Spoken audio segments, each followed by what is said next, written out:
वो इस्लाम को ऊपर रखते हैं या संविधान को ऊपर रखते हैं? नहीं, ये सवाल नरेंद्र मोदी से पूछा जाए, ये सवाल अमित शाह से क्यों नहीं पूछा जाता? आपको मुसलमान दिख गया, बोलो। मैं यही तो कह रहा हूं ना कि आप जिस प्रिमाइस से आते हैं, आपके दिल में बात क्यों पैदा होती है कि मुसलमान से पूछा जाए कि वतन के तुम वफादार हो या नहीं हो? क्या आप ये सवाल करेंगे मौलाना अबुल कलाम आजाद से? क्या आप सवाल करेंगे अल्लामा फजल खैराबादी से? क्या आप सवाल करेंगे जौहर बरदरान से? क्या उन उलमाओं से सवाल करेंगे जिन्होंने देश की आजादी के लिए जिहाद का फतवा दिया था? ये क्या बात है? बोलिए, 75 साल की आजादी मना रहे, मगर आपके दिल में अभी भी एक कीड़ा है कि मुसलमान वफादार है या नहीं है। मैंने भारत के संविधान के ऊपर अल्लाह के नाम पर ओथ लिया है।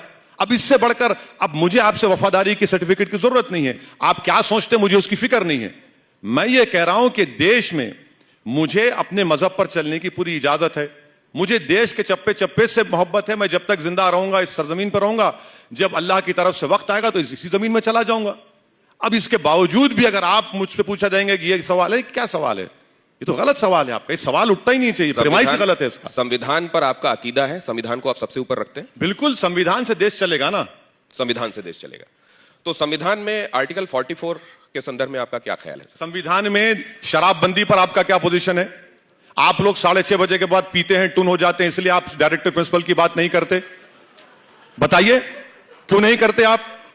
संविधान में इस बात का जिक्र है कि भारत के जो नेचुरल रिसोर्सेस हैं इक्विटेबल डिस्ट्रीब्यूट होना चाहिए। आज देश की 55% वेल्थ 5% लोगों के पास है, वो डायरेक्टिव प्रिंसिपल भूल गए आप। अनएम्प्लॉयमेंट का जिक्र देश ने किया था। 1947 के बाद हमने कहा था कि वी विल इरेडिकेट पॉवर्टी। आज सबसे बड़े प्रदेश का मुख्यमंत्री कहता है कि भाइयों बहनों अब 23 से 21 साल कर दिए, खुश हो जाओ।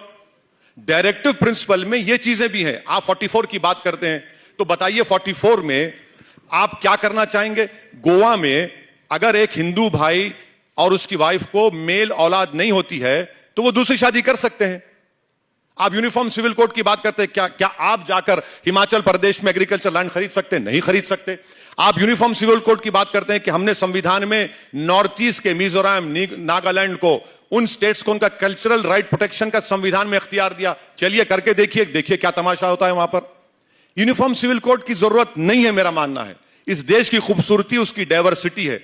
और याद रखिए कि असदुद्दीन ओवैसी को बेइज्जत मुसलमान आर्टिकल 29 का जो फंडामेंटल राइट है, मुझे राइट टू कल्चर का प्रोटेक्शन है, मुझे उस पर आप कैसा छीन सकते हैं मुझसे? आप आर्टिकल 29 मुझसे आप नहीं। मेरा सवाल आप दूसरी तरफ ले गए। दोनों ही बार जब मैंने आपसे बात पूछी, मेरा ना मंतव्य था आपसे जब मैंने ये पूछा कि आप इस्लाम को या संविधान को किसको ऊपर रखते हैं, मैंने बहुत पर्पस के साथ वो सवाल किया था, लेकिन आप दूसरी तरफ ले गए। दूसरे जब मैंने आपसे आर्टिकल 44 पूछा, मैं खेत की बात कर रहा हूं, आप खलिहान की बात करने लगते हैं। मैं आपसे पूछ रहा हूं आर्टिकल 44 के संदर्भ में, आप तुरंत उसको दूसरी तरफ, आप 6 बजे के बाद शराब पीना तुम किसके संदर्भ में कह रहे हैं मुझे नहीं मालूम, लेकिन मैं आपसे एक बात जानना चाहता हूं। आप परमिट कीजिए, मैं आपसे एक बात जानना चाह रहा हूं। इस देश में, एक सेकंड, इस देश में एक बाप है, उसके 4 लड़कियां हैं। एक की शादी ईसाई से होती है, एक की शादी मुस्लिम से होती है, एक की शादी पारसी से होती है, एक की शादी हिंदू से होती है जी।